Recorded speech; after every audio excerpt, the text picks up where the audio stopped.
ካለን ነገር ላይ ለሰዎች ምንም አይነት ነገር ኤክስፔክት ሳናደርግ ሰዎች ለጎደላቸው ነገር ክፍተታቸውን ስንሞላላቸው ይመስለኛል። ሲነፈጉ ደግሞ ይታያል። ሲነፈጉ ማለት necessarily ገንዘቡ ይነጠቃል ይወሰዳል ማለት አይደለም። ግን በራሱ መጥፎ ነገር ያለው አይመስለኝም። የለውም። ምናልባት አመጣጡ ሊሆን ይችላል መጥፎ የሚያደርገው። ጊዜ፣ ጤና በሙሉ እነኚህ ወጣትነት ራሱ ትልቅ ሀብት ነው። የብዙ ነገር ሀብት አለ። ሀብታም አድርገን አይደለም የተፈጠርነው እኛ አይደለ? እነሰን ሰው ሲባል እኮ ሀብታም ነው። አፍሪካ እንዴት እንደምትበዘበዝ ሀብቷን ስታይ ሌላው ዓለም ለሀብት ምን ያክል ርቀት እንደሚሄድ ጥርሳችን፣ አይናችን በትክክል ያያል፣ ጆሮአችን በትክክል ይሰማል። ይሄ ራሱ ሀብት ነው። ስለዚህ ሌላውን ነገር ደግሞ የሰጠንን ነገር እኮ ተጠቅመን በቀላሉ ማግኘት ነው። ብዙም ይሄ ሮንግ የሆነ አካሄድ መሄድም ይጠበቅብናል ብዬ አላስብም። ሀብታም እውቀት ያስፈልጋል። ብዙ ጊዜ ሀብት ስጠን ነው እንጂ ከነ እውቀቱ አንለምንም። ያ ነገር ላልተሟላለት ሰው ግን ቅንጦት ይመስለኛል። አሁን ስለ ሀብት መብዛትና ስለምናምን ስናወራ እዛ ጋም እታች ያለው ነገር ሪሶርሱ ኢኳሊ መከፋፈል ሲጀምር ኤቭሪ ታይም ስወጣ ፈጣሪን የምለምነው ምን ነው ያንን ሊስትሮ ባረከኝ። በእውነት እኚህ ሰውዬ እኮ እላለሁ በውስጤ 70 ዓመት ኖረዋል፣ እኔ ግን አልኖርኩም።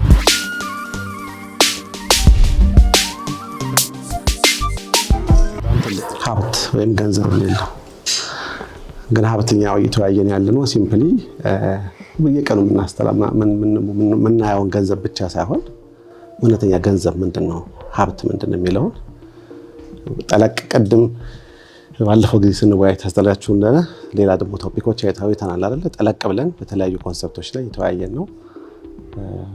መንፈሳዊ ትርጉም ሊኖራቸው ይችላል። እዚህ ደግሞ ላለው ደግሞ ለምንኖረው ለልብሴ ለመብላበት፣ ልጅ ለማሳደግበት፣ ሰራተኛ ለመከፍልበት ደግሞ ገንዘብ ደግሞ ያስፈልገኛል። ስለዚህ እንዴት ነው ሁለቱም ባላንስ የምናደርገው የሚለው እንግዲህ እውነተኛ ትርጉሙን ምንድነው የተረዳ ነው የሚለውን ዘሊባን ተጀምራለሁ።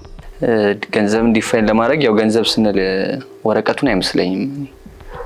ምክንያቱም የሆነ ቫልዩ ያለው ነገር ይመስለኛል ገንዘብ ስንል። ይሄ 10 100 ብር የምንለው ሳይሆን ለምሳሌ አሁን በድሮ ጊዜ የአሞሌ ጨው ንግድ የሚባለው ጊዜ አለ አይደለ? ያኔ ያው ገንዘብ አልነበረም፣ ግን ያቺ እንትኗ ቫልዩ አላት እና ያው ያን ለመገበያያ ምናምን ተጠቀመዋለን እና ኤግዛክትሊ ብሩ ወረቀቱን ሳይሆን ያ የሆነ ቫልዩ አለ። የሆነ ነገር ማድረግ ፈልገናል፣ የሆነ ነገር መግዛት ፈልገናል። ያንን ለማድረግ የሚሰጠን ኃይል ይመስለኛል ዲፋይን ሳደርገው ማለት ነው ብር። በጣም ደስ ይላል። እንደ ኃይል አንድ ፓወር ይመስለኛል ገንዘብ።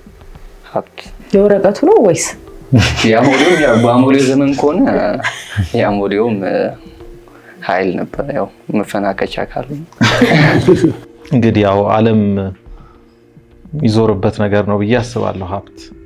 ግን የምናነሳቸው ርዕሶች ሀብት ስንል ብዙ አስፔክት ነው ያለው።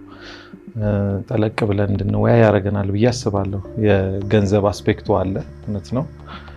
ሀብት ስንል ግን የብዙ ነገር ሀብት ነው ብዬ አስባለሁ። የአይምሮ ሀብት አለ፣ የጉልበት ሀብት አለ። ብቻ ቫልዩ ነው ያለን አቅምን የሚያሳይ ነገር ነው ሀብት። ምክንያቱም ሀብት የሚያስፈልገን በኋላ ሁሉ ነገር አቅም እንዲኖረን፣ የመብላት አቅም እንዲኖረን፣ የፈለግነውን ነገር የመግዛት አቅም እንዲኖረን፣ በህይወት ውስጥ በቃ አስፈላጊ ነን ብለን የምንሽተውን ነገር በሙሉ ለማድረግ የምንመኘው ነገር እንዲኖረን የምንመኘው ነገር ስለሆነ እንደዛ ይመስለኛል ዲፋይን የሚደረገው ሀብት።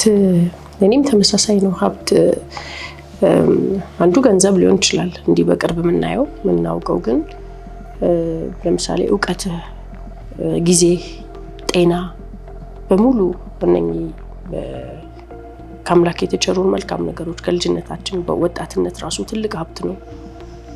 የብዙ ነገር ሀብት አለ። እኔም እንደዛ ነው የሚሰማኝ። ብዙ ጊዜ ሀብት ብለን ስናወራ የሆነ የተንሻፈፈ አይነት አመለካከት አለን። ገንዘብ ብቻ ነው አእምሯችን ውስጥ የሚመጣው። ግን ከዚህ አንጻር እንግዲህ መንፈሳዊ መጽሐፍት ምን ይሉናል ብለን ስናይ እንግዲህ መጽሐፍ ቅዱስ በቀጥታ ምን ይለናል? የሰው የከበረ ሀብቱ ትጋቱ ነው ይላል። ስለዚህ ለኔ ሀብት ትጋት ነው። ስለዚህ በትጋት ውስጥ የማገኘው እውቀት አለ፣ በትጋት ውስጥ የማገኘው ገንዘብ አለ። ገንዘብም ኦፍ ኮርስ የሀብት አንዱ ፓርት ነው። በትጋት ውስጥ የማገኘው የሆነ ሌሎች ነገሮች አሉ። ስለዚህ ትጋት በራሱ ሀብት ነው ብዬ አስባለሁ። በእኔ ሴንስ እንግዲህ ይህንን ገንዘብ ወይ ደግሞ ሀብት የተባለውን ነገር ሰዎች በመፈለጋቸው በመሻታቸው የተጠቀሙበትና ትልቅ የእድገት ደረጃ ላይ ደረሰው አሉ በቁሱ በመንፈሳዊ ዓለም። በሌላ በኩል ደግሞ ይሄን ደግሞ ለማይገባ ነገር ነው ሰዎች ሲጠቀሙት አይተናል። ወይ ደግሞ ያንን በመፈለጋቸውና በመጣበቃቸው ምክንያት ከገንዘብና ከሀብት ጋር መንገዱን የሳቱ ሰዎች ደግሞ አሉ። ይህ ሁሌ በየቀኑ የሚገጥመን ፈተና ነው እንደ ሰው ማለት ነው። እያንዳንዱ ሰው በየቀኑ በዚህች ይፈተናል። ሰው አታችመንት ወይ ደግሞ ከቁሳዊ ነገሮች ላይ መጣበቅ ማለት አንዱ ሀብት ነው። የሆነ የሚያካብተው ነገር አለ። ከዛ አኳያ እንዴት ይታያለሽ? አስቱ ሁሉንም አጠቃላይ ማለት ነው። እንግዲህ ፖዚቲቭ አስፔክቱን ስንመለከተው ሀብት መልካም ነገር ነው። ከገንዘብ ጀምሮ በጣም የሚጠቅም ነገር ነው። አሁን ገንዘብን ብታየው ፋይናንሻል ፍሪደም ሲኖርህ የምትፈልገውን ነገር እንድታደርግበት ካንተ አልፈህ ለቤተሰብህ ከዛ አልፈህ ለተቸገረ ሰው የምትሰጥበት ራስህን ነፃ የምታወጣበት ከጊዜ የጊዜ እንትን አይደለም ጊዜህን ከሚይዝብህ ነገር ላይ የምትላቀቅበት ሊሆን ይችላል። እውቀትም ደግሞ ትልቅ ሀብት ነው አጠቃቀሙን ካወቅበት። ላይክ አሁን ለምሳሌ ልክ እውቀቱን ተጠቅሞ የጦር መሳሪያ እንደሰራው ሰው ቦምብ እንደሰራው ሰው እውቀትን ደግሞ ተጠቅሞ ዓለምን የሚለውጥ ነገር ብርሃንን የሚሰራ አለ። ሶ ሀብትህን የምታውልበት የምትጠቀምበት ቦታ ወሳኝነት አለው እንጂ ዋናው መሰረታዊ ነገሩ ጥሩ ነው፣ መልካም ነው። ገንዘብም መልካም ነው። ሁሉም ነገር እውቀትህም፣ ጤናህም፣ ጊዜህም፣ ምንህም ሁሉ ነገር ሀብትህ መልካም ነው። ግን አጠቃቀሙን የማወቅ ያለማወቅ ነገር እና ምርጫ የምታሳልፍበት ቦታ ላይ ምን ላይ ነው የምታውለው የሚለው ነገር የበለጠ ዲስከስ የሚያስደርግ ይመስለኛል። እንግዲህ እውቀትም ሀብት ነው። ስለዚህ አሁን ወደ ገንዘብ ስለ ገንዘብ ከሆነ እያወራን ያለ ነው። እውቀታችንን ተጠቅመን ገንዘብ ማግኘት እንችላለን። እንግዲህ ምድር ላይ ሁለት አይነት ጌቶች አሉ። እንግዲህ የተማርኩት ልክ ካሉ እንኳን አላውቅምና አንደኛው እግዚአብሔር ነው ሁላችንም የምንስማማበት። ሁለተኛው እንግዲህ ከእግዚአብሔር ቀጥሎ ጌታ ተብሎ የተጠቀሰው ይሄኛው ገንዘብ ነው። ሰዎችን በጣም የማንበርከክ ኃይል አለው በጥሩ መልኩ ካልተጠቀምንበት፣ ወይም ደግሞ ምንድነው እዛ ጋር ብቻ ካልሆነ አቴንሽናችን መልካም በሆነ መንገድ ከተጠቀምንበት ይሄም ሀብት ጥሩ ነገር የምናገኝበት ነው። ከዛም በዛው ልክ ደግሞ እኛ የምንጠፋበት ሌሎችንም ሰዎች የምናጠፋበትም ኃይል አለው ተብሎ እንግዲህ ተጠቅሷል። ይሄን በደንብ ያጅልኝ። ሁለት ጌቶች አልሽ። ሁለት ጌቶች፣ አንድ ፈጣሪ ነው፣ ሁለተኛ ደግሞ ገንዘብ ነው። እንግዲህ ከእግዚአብሔር ቀጥሎ የተጠቀሰው ጌታ ተብሎ ገንዘብ ነው። ምን ያህል ፓወርፉል እንደሆነ ሰዎችን ወደ ጥፋትም ወደ መልካም ነገርም የመምራት በጣም አቅም እንዳለው ነው የምናይበትና እኛ ራሳችን በራሳችን የምናስተውሉ ይመስለኛል። ለምሳሌ አሁን አንድ ሰው ለገንዘብ ብሎ ሰውን መግደል አለ፣ ለገንዘብ ብሎ ወንድሙን የሚገል ሰው አለ። ያ ማለት በጣም እንግዲህ ለመጥፎ ነገር ነው የተጠቀመበት። ጌታ አድርጎት ባሪያው አድርጎታል ማለት ነው። ያንን ሰው ገንዘብ ባሪያው አድርጎታል እና ያን ያህል በጣም ፓወር ያለው አቅም ያለው ነገር ነው ብዬ አስባለሁ። ሰዎችን የማንበርከክ፣ ሰዎችን የመግዛት፣ ሰዎችን የመቆጣጠር አቅም አለው። ሀብት ያው በሰፊው ካየ ነው ብዙ አይነት ሀብት አለ። አስቱዬ እንዳለችው ጤናም አንዱ ሀብት ነው። ሪሶርሶቻችን ከመሬት የምናገኛቸው ውሃም ሊሆን ይችላል። ብቻ እንደ ሀብት ካሰብነው ብዙ ሀብቶች አሉ። ያው ጊፍቶች ማለት ነው፣ እግዚአብሔር ያገኘ ነው ስጦታዎች ሊሆን ይችላሉ። ግን ስፔሲፊካሊ ግን ወደ ገንዘብ አምጥተ ነው የባለጸግነት ብለን ካመጣ ነው ግን ያው እንደተባለው በራሱ መጥፎ ነገር ያለው አይመስለኝም፣ የለውም። ምናልባት አመጣጡ ሊሆን ይችላል መጥፎ የሚያደርገው። ያን ገንዘብ አመጣጡ ሰው የተበደለበት በሐሰት እንትን መጣ ከሆነ ያ ገንዘብ ያው ሪል ገንዘቡ ሳይሆን በቃ የመጣበት መንገድ ገንዘቡን ያው መጥፎ ያደርገዋል ማለት ነው። ሌላኛው ምናልባት አጠቃቀማችንም ሊሆን ይችላል። የት እናደርገዋለን? ያም በልፋትም ያመጣነውን ገንዘብ ያው በልፋት ካላመጣ ነው ያኔ ገንዘቡ ያው ገና ካመጣጡም ልክ ያልሆነ ነው። ስለዚህ ያኛው ያው የኃጢአት ስር ሊሆን ይችላልና እንደዛ ይሆናል። ያው ከዛ ደግሞ አግኝተነው ደግሞ እንዴት የት ነው የምናደርገው? ያን ገንዘብ የት ነው የምናጠፋው? ምን ላይ ነው የምናውለው? ስለዚህ እንግዲህ ገንዘብ መጽደቂያችንም ሊሆን ይችላል፣ ገንዘብ ደግሞ መጥፊያችንም ሊሆን ይችላል። ምክንያቱም አሁን ለምሳሌ ገንዘብ የለም ማነው አያስፈልግም አይባልም። ምክንያቱም ማንኛውም ነገር ለማከናወን ገንዘብ አንደኛው ቅድም እንደተባለው ፓወር ነው፣ ትልቅ ኃይል ነው የትኛውንም ነገር ለማድረግ። የትኛውም ነገር ለምሳሌ አሁን በመንፈሳዊነት ደረጃ ብናየውና አንድ ቤተክርስቲያን ለማስገንባት ቢፈለግ አንደኛው የሚጠይቀን ነገር ገንዘብ ነው፣ ወይም ደግሞ ባለሀብት ወይም ባለጸጋ ማለት ነው። ስለዚህ ያስፈልገናል፣ ሀብት ያለው ባለጸጋ የሆነ ያስፈልገናል። አያስፈልግም አይባልም። ግን ቅድም እንዳልኩ ግን እንዴት ነው የሚያመጣው? እንዴት ነው የሚያደርገው? ከየት ነው የሚያመጣው? ለምሳሌ ብናይ አሁን እንዲሁ ከመጽሐፍ ቅዱስ ራሱ አንስተን ብናይ ገንዘብ ከእግዚአብሔር ጋር የቀረባለ በገንዘብ ምክንያት፣ በገንዘብ ምክንያት ደግሞ ከእግዚአብሔር ያራቃል። ለምሳሌ አሁን ይሁዳን ብናይ ለገንዘብ ያለው ፍቅር ከእግዚአብሔር ጋር እንዲለያይ አድርጎታል።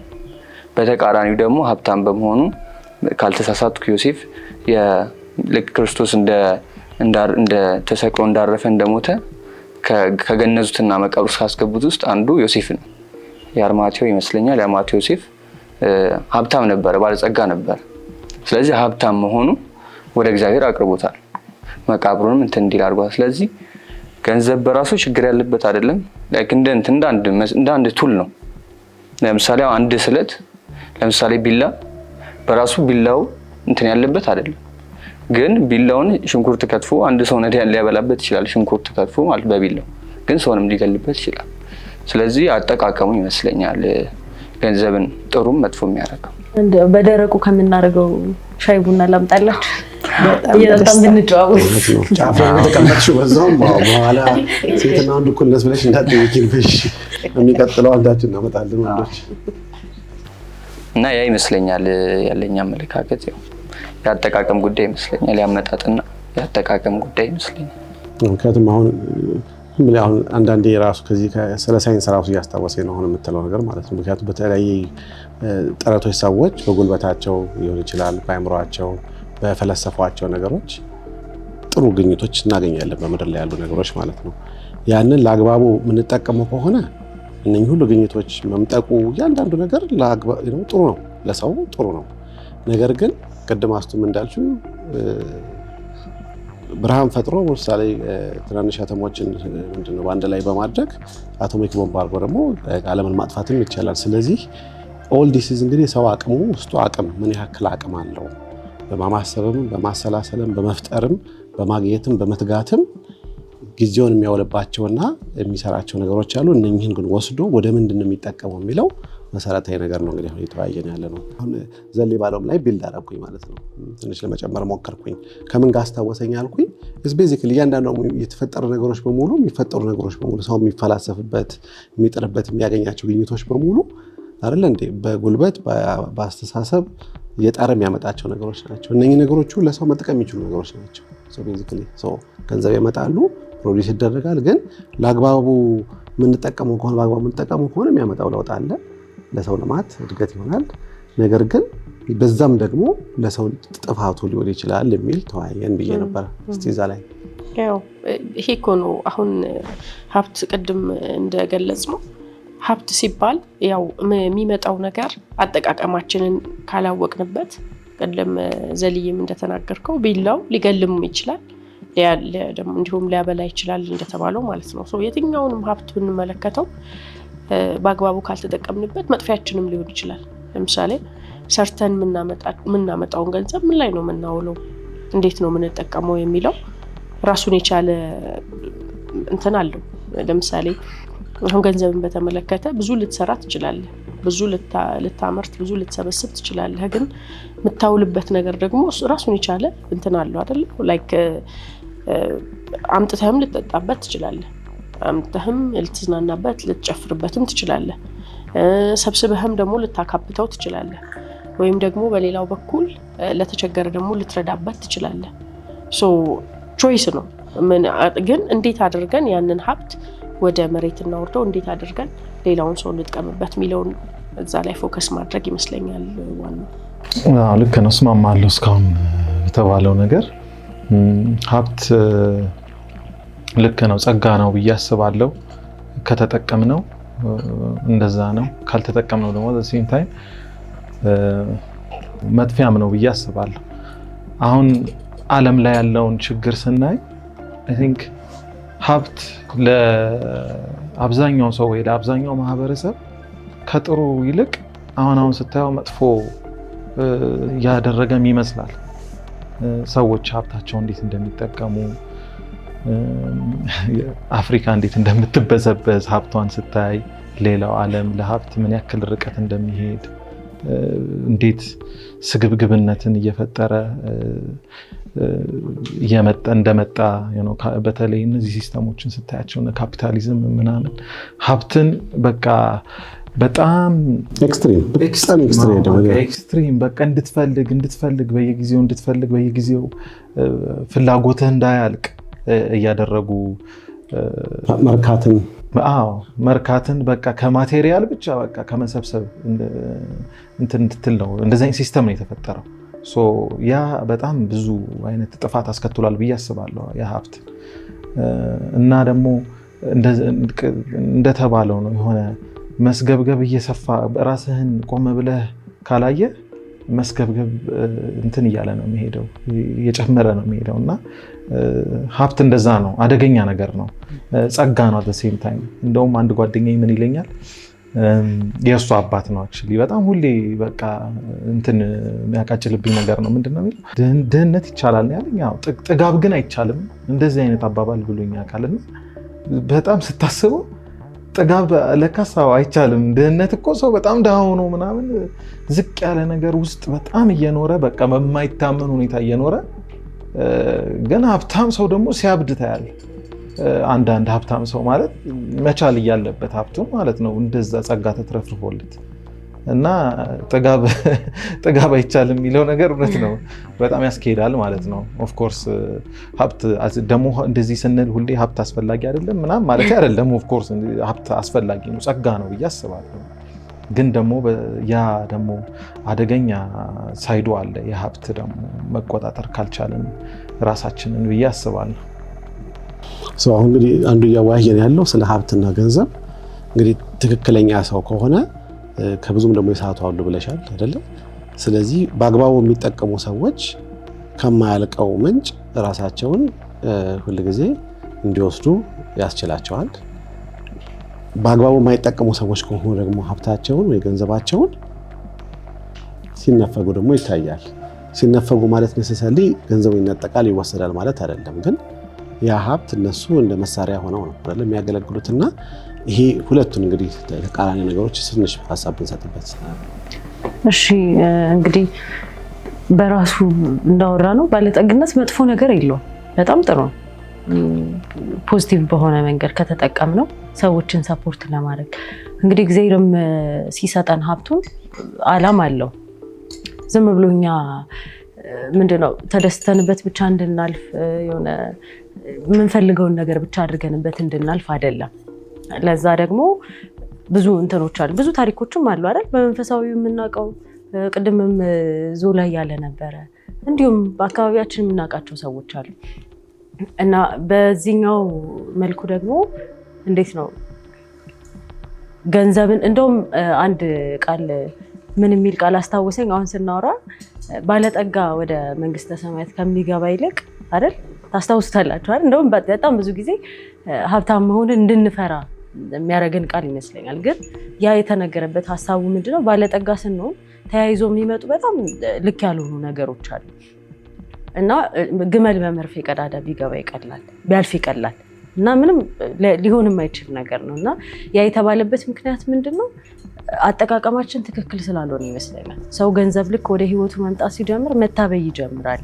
ማገዝ አይደለም የሚፈልገው፣ እኩዮችን መፈለግ፣ ኮምፒቲሽን ውስጥ መግባት ይመጣል። ይሄ ደግሞ በጣም እግዚአብሔርንም የሚያሳዝን ነገር ነው፣ ተገቢም ያልሆነ ነገር ነው። እና ከዚህ ጋር ተያይዞ ደግሞ ምን ይመጣል? ለምሳሌ ቅድም አሁን ዘሌ እንዳለው እግዚአብሔር ያን ነገር ሊነሳው ይችላል። በቀጥታ ገንዘቡን ላይወስድበት ይችላል። ግን ሰላም አይኖረውም። ይሄ ሰው ደስተኛ የሆነ ህይወት አይኖረውም።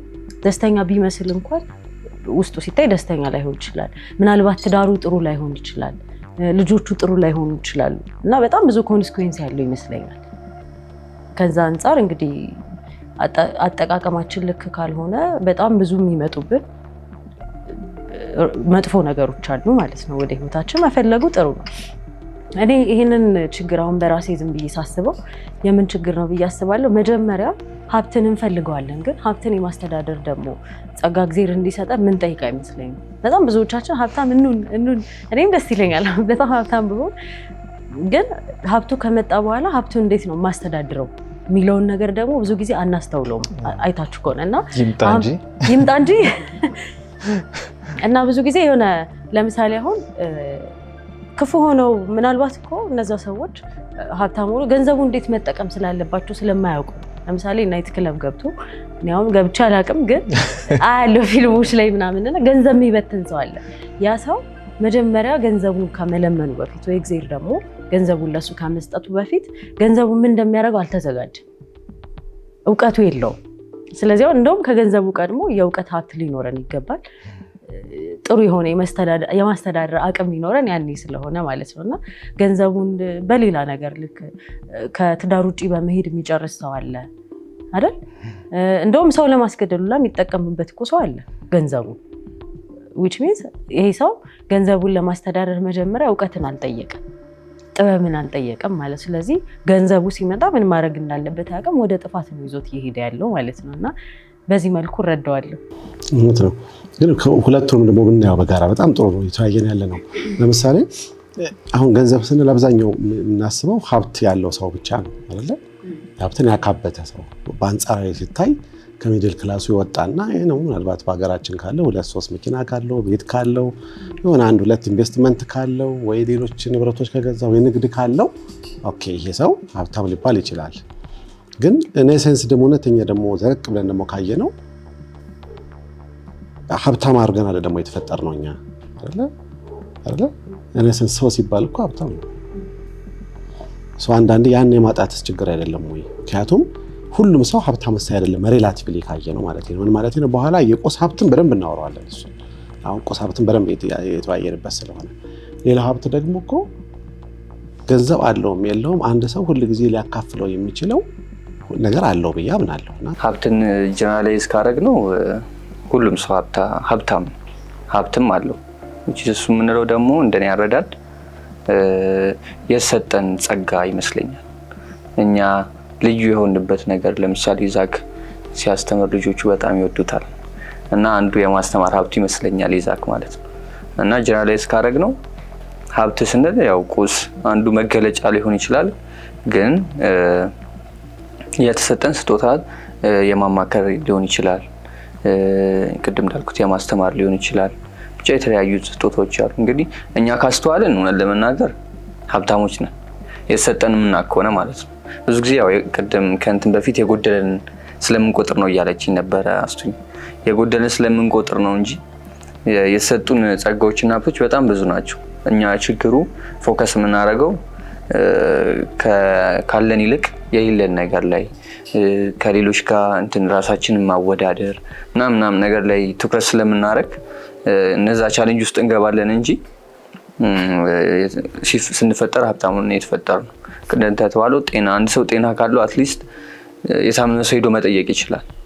አንዱ ሀብት መገለጫው ማለት ነው። አሁን መንቀሳቀስ የማይችል ሰው አሁን ለምሳሌ ከአንዱ ትእዛዛት እንደው ታሚ ያልጠየቃችሁኝም ከሚለው አንዱ እንኳን ትጎልበታለች፣ መንቀሳቀስ የማይችል ሰው ማለት ነው። ግን ጤና ሰጥቶኝ መንቀሳቀስ እንድችል አድርጎ ከሰጠኝ ያን ሀብት ከሰጠኝ፣ ያው ይሄን ስል ግን መንቀሳቀስ የማይችሉ ሀብት የላቸውም ማለት እያልኩኝ አይደለም። እነሱ ደግሞ የተለየ የራሳቸውን ሀብት አላቸው፣ በጣም ትልቅ የሆነ ማለት ነው። ስለዚህ ስንፈጠር ሀብታም እግዚአብሔር በብዙ ስጦታ ሰጥቶን ነው ያለፍነው ብዬ አስባለሁ። ማስተዋል የሚጠይቅ ይመስለኛል። እንደ ቅድም ዘድዬ እንዳልከው የጎደለንን ሳይሆን ያለን ነገር ላይ ማተኮር ከጀመርን ብዙ ነገር መጠቀም እንችላለን። ጤንነት ትልቅ ሀብት ሆኖ ሰው ወጥቶ መግባት መቻል በራሱ አንድ ትልቅ ነገር ነው። እንደተባለው በገንዘብም ደግሞ ብትለው ሀብት በራሱ እኔ እንዳሁኑ እንደተባባል ነው ጉዳት የለውም፣ ግን አጠቃቀማችን ከዛ ሲመጣ ደግሞ ብዙ ዲታች መሆን ያለብን ነገር ብዙ ነገር አለ። መጠነኝነት ያስፈልጋል ለምናደርገው ነገር። ትልቅ የሚኖርህ ትንሽ የሚኖርህ ለብዙ ነገር አለመደነቅ ያም አይ ቲንክ በጣም ኢምፖርታንት ይመስለኛል። እና ከዛ በተረፈ ግን በተለይ ከራሳችን አልፈን ሌሎችን መመልከት ስንጀምር ያኔ ነው ላይክ በአግባቡ መጠቀም እንዴት እንደምንችል የምናውቀውና ነው። አይ ትክክል ናችሁ። እኔ ኖት እያደረኩ ነው ከእያንዳንዳችሁ ቃላት ላይ ወሰድኳቸው ስላሉ ማለት ነው። መጠነኝነት ስትይ ራሱ አሁን ዓለም ላይ የምናየው የሁለቱ ኤክስትሪም በጣም ሀብታሞቹ በጣም ጥቂት የሆኑት ማለት ናቸው አይደለ? ወደ 1000 ምናምን የሚሆኑ ሰዎች ናቸው እኮ የዓለምን 80% የሚሆነውን ሀብት የያዙት ማለት ነው።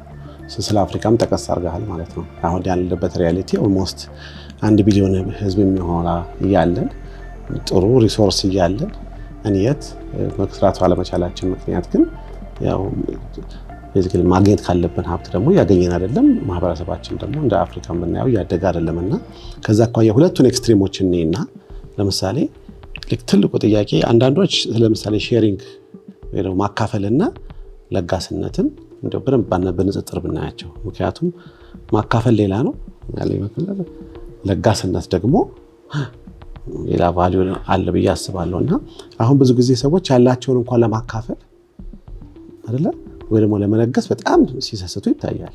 ትልቁ ችግር ይሄ ነው። እኔ ብቻ የሚለው ነው አይመስላችሁም? አብዛኛው ጊዜ ማህበረሰባችን ውስጥ የምናየው ምክንያቱም እድሉን ካገኘሁ ላይ ቀር በቃ this is my opportunity ነው በቃ አይደለ እስካለው ድረስ ግን በልተው እንኳን የማይጨርሱ ዘር ማንዘሮቻቸውን ከማይጨርሱ ሀብቶችን ደግሞ ሰዎች ያፈራሉ። ከዛ አኳያ ዓለም ያለችበትን ሪያሊቲ እንደመሆኑ እዛ ላይ እንደው ምን አሰባለሽ? ኢቭን ለባለጸጎች አንድ ሰጪው ምክር አለሽ?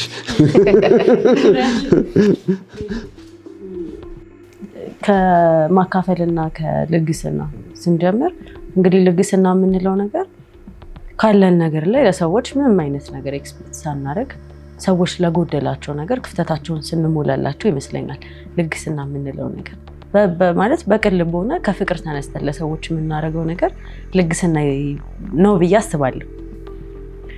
ማካፈል የምንለው ነገር ደግሞ ልክ ለምሳሌ ሁለት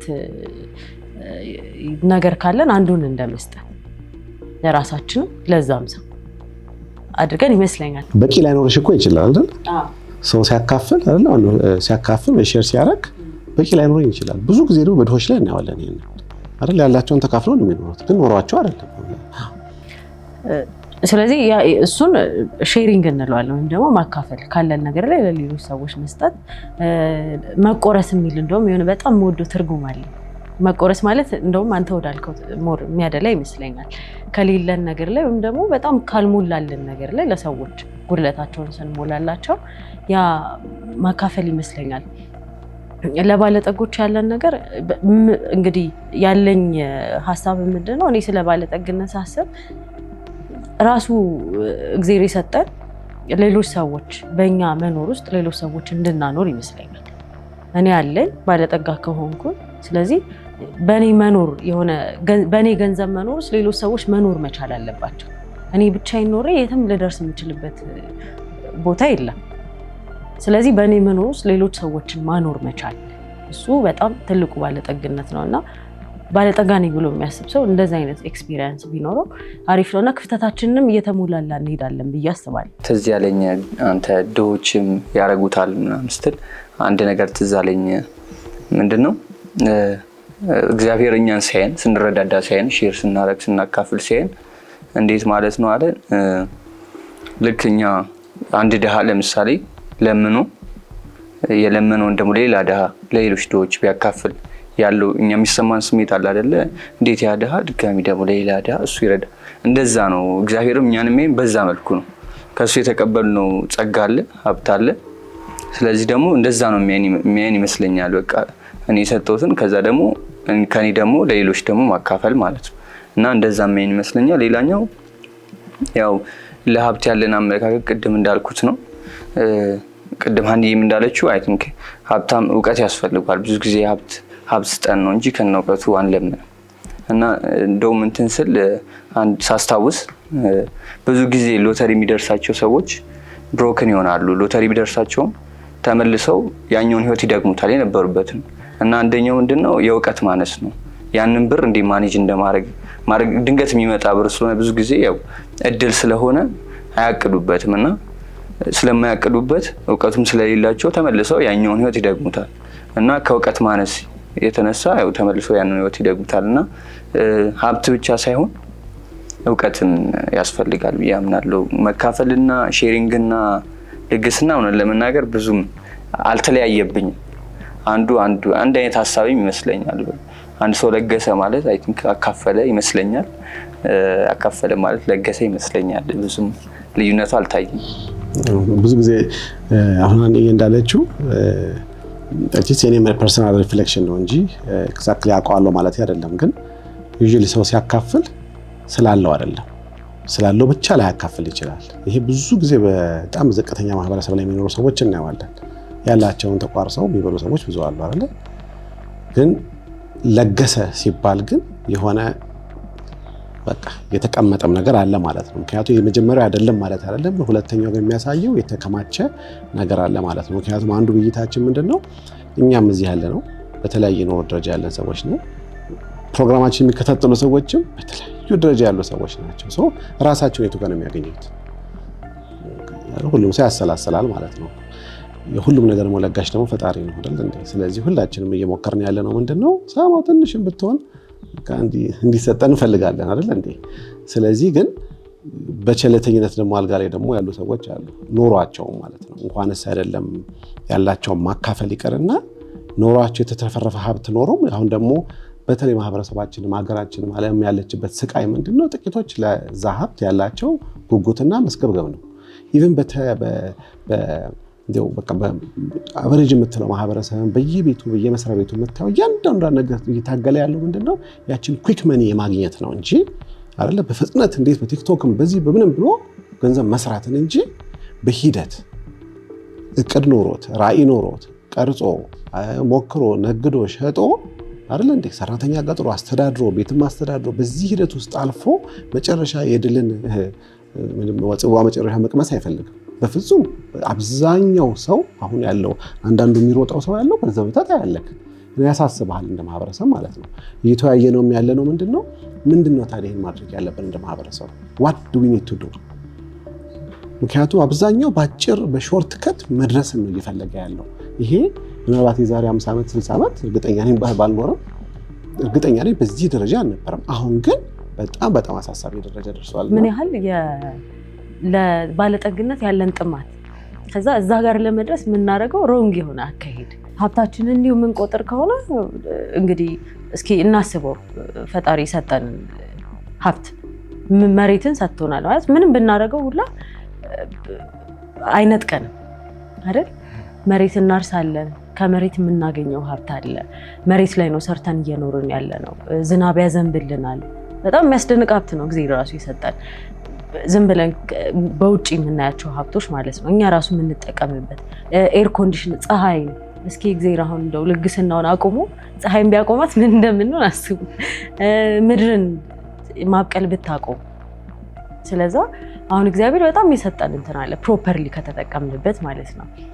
ሌላው ነገር ደግሞ እኔ አንድ በጣም ወደው ሰው ምን ሲል ሰማሁት፣ ጥርሴን ልነቀል ሄድኩኝ አለ።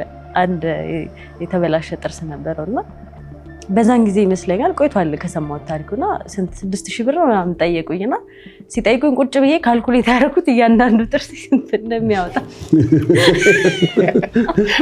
እና ስንት ያወጣል ብዬ ሁሉን ቆጠርኩትና የእግዚአብሔርን ልግስና በጣም ተረዳሁበትና ያለኝ ሀብት በምንም እንትን የሚተመን አይደለም።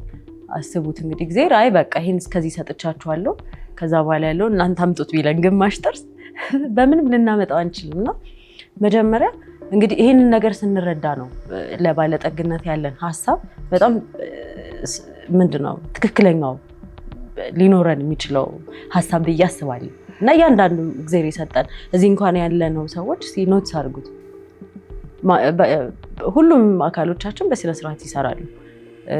ጥርሳችን፣ አይናችን በትክክል ያያል፣ ጆሮአችን በትክክል ይሰማል። ይሄ ራሱ ሀብት ነው።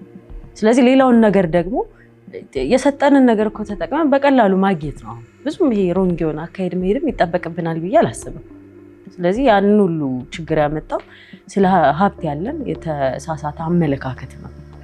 እና ወደ 10 ዓመት አካባቢ ነው 11 ዓመት ነው እንደዚህ ቆሜ ምናምን ስራ ቦታ ነው ቆሜ ነው እና ከአንድ ስራ ባልደረባዬ ጋር ትንሽ እጄ ደንዘዝ ምናምን አለ። ስራ አንድ ብሎ እንዲህ አልኩት የሚለቅን። ከዛ አንድ ከ15 ደቂቃ በኋላ ቢሮ ሄጄ ቁጭ አልኩኝ። ትንሽ ደግሞ አላበኝ ትንሽ እንደ ቀልድ ነው። ከዛ በነጋታው ሴም ሲምፕተም አሁንም ታየኝ። አይ ነገር ልክ አይደለም ብዬ ቢሮ በጊዜ ወጣሁና ልታከም ሄድኩኝ። ቤተዛታ ይመስለኛል። አዎ ሄድኩኝ ታየው ምናምን ሁሉም ቼክ አደረገ። ምንም የለብህም አለ። ከዛ በቃ ሲምፕሊ ጋር ትንሽ ጨምደድ ማድረግ ጀመረ። ማታ ተኝቼ ይሄ ነገር እንዴት ነው ሊትራሊ በዛ ጊዜ ወጣሁ። ከ2 ዓመት ፈጀብኝ ቢሮ ለመመለስ። አይ ሲምፕሊ ወክድ አውት ኖርማሊ ነበረ ሰው የታወቀ ነገር የለም። ግን አንዴ እዚህ ጋር እንደዚህ ትከሻዬ ከስትረስ ጋር የተገናኘ ነው መጨረሻ። ግን ኤኒዌይስ በዛ ሂደት ውስጥ ውጭ ሄጄ ለመታከም ሞከርኩ። ያው ተወሰነ ትሪትመንት ወሰድኩ። ግን ሄደን አይደንቲፋይ ኤግዛክትሊ ይሄ ነው አላለኝም። ከማሰል ጋር የተገናኘ ነው ምናምን ሰው መጣሁ ማለት ነው። ከዛ ብቻ ለ6 ወር ቴራፒ ጋር ሄዳለሁ ልታሽ ምናምን ማለት ነው። እና አብሮ የሚወስደኝ ሰው አለ መኪናው። እና ከዛ ከ4 ከ5 ወር በኋላ I thought I lost myself በቃ እቺን ዓለም በቃ ጨረስኩ ነው አይምሮዬ ማለት ነው። እና I'm looking always መኪና ውስጥ ሆኜ ልክ እዛ ኮተቤ ምናምን ነበር የምኖረው ወደ ወሰን አካባቢ ልክ ከኮረኮንቻ ወጣ ብለህ ከወሰን ፊት ለፊት ልክ አስፋልቷን ሲይዝ ሊስትሮዎች ያለው ከ70-80 ዓመት የሞላቸው አዛውንቶች መንገድ ላይ የሚለምኑ ያለውና always በየቀኑ በየ3 ቀኑ ነው የምወጣው። አንድ ቀን አርፍና ከአንድ ቀን አርፌ ነው የምወጣው። ያው ልታሽ እዛ ትሪትመንት ልወስድ ማለት ነው። 6 ወር ሳላቆም ኤቭሪ ታይም ስወጣ ፈጣሪን የምለምነው ምን ነው ያንን ሊስትሮ ባረከኝ በእውነት እኚህ ሰውዬ እኮ እላለሁ በውስጤ 70 ዓመት ኖረዋል፣ እኔ ግን አልኖርኩም። እና ምን ማለት ነው አሁን ልክ ስትሉ and everything ከዛ ወዲያ ባለፍኩት ፈተና ማለት ነው ላይፌ ላይ ሪሴት ነው ያደረገው። ከዛ ወዲያ ያለችው እያንዳንዷ ቀን ምርቃት እንደሆነ ለምን ሲሪየስሊ 2 ዓመት የሚፈጅብኝ ደግሞ ማለት ነው። ለዛውም በሰውና ያላየን ዶክተር የለም፣ ያልሄድኩበት ቦታ የለም። it took a long time። በኋላ ከቫይታሚን ጌ የተገናኘ ዲፊሽንሲ ነው። ሲምፕሊ ቫይታሚን B12 ማለት ነው። ብዙ ስጋ አላበዛም፣ ጥሬ ስጋ አልበላም፣ እንቁላል አልበላም ማለት ነው። ግን ይሄ ከቫይታሚን ጌ የተገናኘና ከስትረስ ጋር ነው። ሳማው እንደዚህ ቆሜ ስንት ዓመቴ ነው ስራ ከገባሁ 10 ዓመቴ ማለት ነው። ለምን እንደው ሪፍሌክት ያደረኩት በዚህ ነጥብ ላይ ባልከው ላይ until you lose it ክሉዝ ከምታረጊው ድረስ የትንሽ በቃ እንዴት ነው ዛነፈ ሲል ነው ጤናው ሰው የሚያውቀው ቫልዩ ሀብት እንዳለው ማለት ጤና ማለት እያንዳንዷ ቀን ለሰው ለመሆን የተሰጠ እድል ነው። አሁን ስላልሽ ነው በቃ ምድርን ተጠቅመን በዚህ ምድር ላይ ቆሳይ ነገር ከሆነ በቆሳይ ነገር መስጠት የምንችለው። ቅድም ስንወያየ ፈገግታ ብለናል እኮ ኢቭን ፈገግታ ማለት the simplest smile to somebody ጠዋት መስጠት አለመንፈግ ነውና እንግዲህ አሁን ጥያቄዎቻችን እንዴት ያጠቃልልን መጣጣሩ ነው። ስለዚህ ምን አይነት ኤጁኬሽን ነው ማስተማር ያለብን? እንዴት ይልመዱ? ምክንያቱም አሁን ያለው ወጣቱን ትውልድ ከየት የመጣ ነው? ከታች ያለው የሥርዓተ ትምህርት ነው አይደል? በዛ ላይ ተክተው የሚሰሩ ልጆች እንዳሉ እናውቃለን። ለመማር ጉጉት ያላቸው ሰዎች እንዳሉ እናውቃለን። በዛ ሂደት ደግሞ ኑሯቸውን ያሸነፉ እናውቃለን። ሚኒመሙን ደግሞ አሟልተው ደግሞ ለራሳቸው የሚያስፈልጋቸው በቂ ፈጣሪ በፈቀደላቸው መሰረት የሚሰሩ ሰዎች አሉ። እንደ ማህበረሰብ እንደካንና በተለይ ደግሞ ትክክለኛውን ሀብት ደግሞ እናምጣ ካለን ትልቁ መሰረቱ ታች ነው አይደል? ስለዚህ በኤጁኬሽን ሲስተሙ ላይ ምን ኢንትሮዲዩስ ይደረግ? ከሱ በፊት ግን ምን ያሳስበኛል መሰለኝ ሰዎች ለምንድን ነው እንደዚህ ሆኑት ብሎ መጀመሪያ እሱን ጥያቄ መመለስ አለበት። ቢካዝ አሁን ስንናገረው አይ ቲንክ ቀላል ይመስላል፣ ግን ለምሳሌ ሰዎች አመጣጣቸው ነው ቼክ መደረግ ያለበት። አመጣጣቸው ምንድን ነበር? ህይወት ደግሞ ቀላል ነገር አይደለም። በጣም ውጣ ውረድ ያለበት ነገር ነው። ማግኘት እንዳለ ማጣት አለ። ስለዚህ ሰው ያለፈበትን ነገር ነገ ለልጆቹ ማስደገም አይፈልግም። ስለዚህ ምን እየሆነ ይመጣል? የራሱን ሪሶርስ ወደ ልጆቹ እኔ ያለፍኩበትን እነሱ እንዳያልፉ ወደሚለው ስሜት ይመጣል። ያንን እያስቀጠለ በሚሄድበት ጊዜ ደግሞ ሀብቱ በጣም እየበዛ ሲመጣ ሁለት አይነት ነው። አንደኛው ስታተስ በራሱ ምርጫህን ከፍ እያደረገው የሚመጣበት አለ። ሌላኛው ግን እንዴት ይስተካከል ነው። ከዛ በኋላ ችግሩን አንደርስታንድ ካደረገን ምክንያቱም እኔ ያስታውሳለሁ ልጆች ሆነን ቤት እናቴ ስታሳድገን ጥሩ ንግድ ውስጥ ነች ያለችው ፕራይቬት ስኩል ነው የተማርነው ከዛ በኋላ አዳሪ ትምህርት ቤት ነው እህቶቼ የገቡት መሀል ላይ ግን ችግር አጋጥሟት ነበር for some reason ስለዚህ you know like ህይወት እንደዚህ እንደምታስበው ዝም ብለህ አትቀጥልም መሀል ላይ መውረድ አለ መውጣት አለ ምን አለና ልክ ወደ ልጆቻቸው ሲመጣ ልክ እንዴት አድርገን ያለንን ሪሶርስ እነሱ ደግሞ ከፍ ብለው እንዲሄዱ እንሞክር በሚለው ሌላውን ማህበረሰብ የመርሳት ወይም ደግሞ ካለ መራራት ሳይሆን መጀመሪያ እኔ የምቀድመው የራሴን አድርጌ ከዛ በኋላ ደግሞ ሲተርፈኝ እሰጣለሁ የሚል ነገር ሊኖር ይችላል እንደ መፍትሄ ግን አሁን የሀብቱ ክፍፍልን በትምህርት ብቻ የምታመጣው አይመስለኝም ምክንያቱም መጀመሪያ ቤዚክ ኔሴሲቲ የሚባለው ነገር እኮ ሰው ሁሉ ሊያገኝ ይገባል አትሊስት መጠለያ ያስፈልገዋል ምግብ ያስፈልገዋል ትምህርት ያስፈልገዋል ሶ ይሄንን ነገር ካገኘህ በኋላ ነው እንግዲህ ከዛ ላይ ሲደረብ አይደለ ሀብት ምን ይያልን የምናመጣው ያ ነገር ላልተሟላለት ሰው ግን ቅንጦት ይመስለኛል አሁን ስለ ሀብት መብዛትና ስለምናምን ስናወራ እዛ ጋም እታች ያለው ነገር ሪሶርሱ ኢኳሊ መከፋፈል ሲጀምር ከዛ በኋላ በቃ አያሳሳህም ማለት ነው ስለመጠነኝነትም ስለምንም ማውራት የምትችለው አለበለዛ ግን የኑሮ ሁኔታው ከፍና ዝቅ ባለበት ዓለም ውስጥ ወይም ደግሞ አገር ውስጥ እየኖርክ ስለ ሀብትህን እንዴት እንደምትጠቀም እንዴት እንደምትል ምናምን ነገር የሚለው ነገር ለማንሳት ትንሽ የሚከብድ ይመስለኛል ማይበላም ስላለ ማለት ነው ዘካ አለበለዚያ አድረስ የምናደርገው በጣም ጥቂት 1% የማይሞላው ፖፑሌሽን ይሆናል ትክክል ነው ስለዚህ አሁን በኤጁኬሽን አኳያ አንደኛው ቤዚክ የሆኑ ኒዶች ወይ ደግሞ መሰረታዊ ሰው ፍላጎቶች ሊሟሉ ይገባል መጀመሪያ እንደ ሀገር መስራት ያለብን ሁላችንም ማለት ነው ያለውም የሌለውም ሰው መስራት ያለበት ይሄ እንዴት ይሟላ የሚለው ላይ ነው እውነት ነው አንድ ሰው እንዴት አድርጎ መጠለያ የሚያገኘው አሁን ስንቱ ሰው አሁን ስለ መጠለያ እንደው ለመናገር በጣም እዚህ ውስጥ ያለነው ሰዎች ራሱ ስንቶቻችንን አሁን ትዳር ስንመሰርት እንደወጣን ሌሎቻችሁ ገና ወጣቶች ናችሁ የት ነው የምኖረው ይሄ ራሱ እርግጠኛ አይደለም ማለት ነው ስለዚህ ስለ ምግብ ዋስትና አንዱ የሚያሳስበን ነው ስቲል በአገር ደረጃ ራሷን እንችላለች ኢትዮጵያ የተከባድ ፈተና አለብን 130 ሚሊዮን ህዝብ ይዘን ማለት ነው ትምህርት እናወራለን ይሄ ራሱ ትምህርት ወሳኝ ነው ስለዚህ ምን አይነት ትምህርት አሁን ያለው ስርዓተ ትምህርት አሁን በተለይ ይሄ ወቅቱ ዲማንድ እያደረገ ያለው እየጠየቀ ያለውን የማሟላ አይደለም ለወደፊቱም 5 10 15 20 ዓመት ፕሮሚሲንግ አይደለም ተስፋ ሰጪ አይደለም ይሄም አንድ ፈተና ነው ስለዚህ ይሄን ደግሞ የተወሰነ ሀብት ከሌለ በስተቀር ካላፈራን በስተቀር አይደል እንዴ አይደለም እንትን ማነው አድረስ ማድረግ ይከብዳል ሴኩሪቲ ይፈልጋል ደህንነት ይፈልጋል ሰው በሰላሙ ገብቶ የሚመጣበት ስለዚህም እንደ አንድ ሀገር እንደ ስርዓት እንደ ማህበረሰብ ይሄን መረጋገጥ አለበት አለበለዚያ አንቺ ማታ ቤርሽ ቁጥር ሰው የሚለክፍሽ ከሆነ ወደን ምን በቃ ሴኩሪቲ የለሽም ማለት ነው ወደ ባርቤሪያን ጊዜ ተመለስም ማለት ነው ወደ ባይጎን ኤጀስ ሊትራሊ አለበለዚያ ራስሽ እንደላ ይዘሽ ተቀመጪ ነው ማለት ነው ገብቶሻል ስለዚህ የራስሽ ቤተሰብ ሊጠብቅሽ ነው ያደማ አይሆንም ስለዚህ በዚህ ዘመን ማለት ነው በ21ኛው ክፍለ ዘመን እነኚህ መሰረታዊ ፍላጎችና ሌሎችም አሉ መሟላት አለባቸው ይሄ ደግሞ ለማድረግ ደግሞ ማህበረሰቡ ሀብት የሚለውን ነገር ለማፍራት አንደኛ አብዛኛው በዛ ሂደት ውስጥ ያለ ነው ይሄ ያልተሟላለት ከባድ ፍላጎት ያለው ነው ስለዚህ ያገኘ ሰው ነው ያልሽው ያለሽው እድል አገኘው ካለ ይዞም ውጤት ለማለት ነው ጀስቲፋይ ለማድረግ ይሞክራል ምንም እንኳን ትክክል ባይሆንም እኛ ደግሞ እዚህ ውይይት ላይ ያመጣ ነው ለምንድነው አዎ ፈተና አለው ግን ከፈጣሪ ጋር ደግሞ አገናኙት ነው ከፈጣሪ ጋር ካላገናኘ ነው አለበለዚያ ሁሉም ጀስቲፋይድ ነው ሰው ገሎ መውሰድም ጀስቲፋይድ ያደርገው ለምን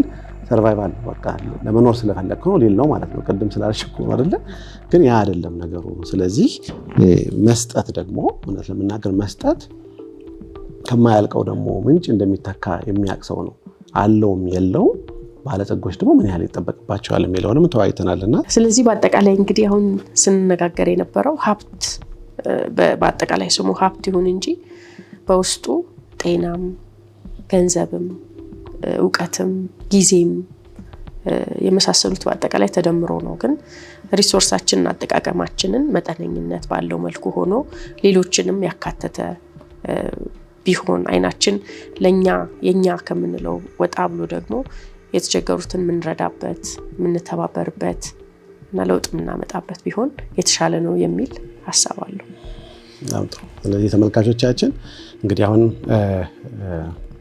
የስራ ባልደረባ ያስቱ እንዳለችው ሀብት እንግዲህ የሚገኘው የሁሉም ሰጪ ሀብት ፈጣሪ ነው። ያ በዚህ ምድር ላይ ያለን እንግዲህ እያንዳንዱ ሰው በመስራት የሚያገኘው ሊሆን ይችላል። ሳይሰራም ደግሞ በአጭሩ በአቋራጭ የሚያገኘው ሀብት ሊኖር ይችላል። የስራ ባልደረቦችም እንዳለማጠቃለል ቅድም እንደሞከሩት ሀብት የሚገኘው እንግዲህ at the end of the day መሬት ትሰጣለች። ሁልጊዜ ይህን ሀብት የማያልቅ ሀብት አለ። ጤና ሀብት ነው ተብለናል። ቤተሰብ ሀብት ነው። ሀገር ሀብት ነው። ስለዚህ እያንዳንዱ ወጣት ነው በዚህ ሂደት ውስጥ እንግዲህ ራሱን የዚህ ሀብት እንግዲህ ተቋዳሽ መሆን እንዲችል በመስራት በመትጋት በመጣር ማድረግ እንደሚችል እንደዚሁም ደግሞ የሀብት ባለጸጎች የሆኑ ሰዎች ደግሞ ለድሆች ለሌላቸው ሰዎች ማካፈል እንዲችሉ እንደዚሁም ደግሞ እያንዳንዱ ሰው ለመስጠት ደግሞ ከፈለገ በቀላሉ የሚቻል ደግሞ አቅም ለመገንባት ቀላል አለመሆኑ በዚህ ሂደት ውስጥ ደግሞ ከፈጣሪው ጋር ከአምላኩ ጋር ማሰብ እንዳለበት መጸለይ እንዳለበት ሌላ ደግሞ በመስጠት ራሱ ደግሞ የሚገኘው ደግነት እንዳለ በሰጠ ቁጥር ደግሞ ከሌላ ቦታ ደግሞ እንደሚተካ በተለያዩ ታሪኮች ውስጥ ደግሞ አይተናል። በጣም አመሰግናለሁ። ለዛሬ ፕሮግራማችን በሚቀጥለው በተመሳሳይ ፕሮግራም እንደዚህ አይነት ጠቃሚ አርዕስት ይዘን እንመጣለን። በቸር ሰንብቱ።